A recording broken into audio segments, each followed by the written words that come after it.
నమస్కారం. ఘంటారావానికి స్వాగతం. ముందుగా ప్రధానాంశాలు.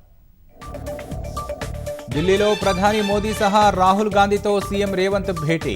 తెలంగాణ రైజింగ్ గ్లోబల్ సమ్మిట్కు సాదర ఆహ్వానం. సాయంత్రం హుస్నాబాద్లో పర్యటించనున్న ముఖ్యమంత్రి.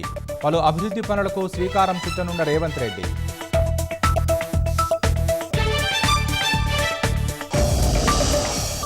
హైదరాబాద్ పాత బస్తీలో ఆటోలో 2 మృతదేహాల కలకలం. డ్రగ్స్ తీసుకోవడం వల్లే చనిపోయారని పోలీసుల అనుమానం.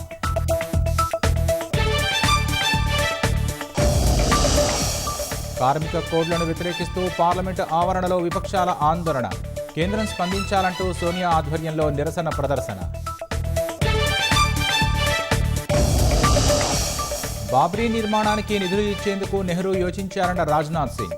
నిరాధారమైన ఆరోపణలు చేస్తున్నారని కాంగ్రెస్ ఆగ్రహం.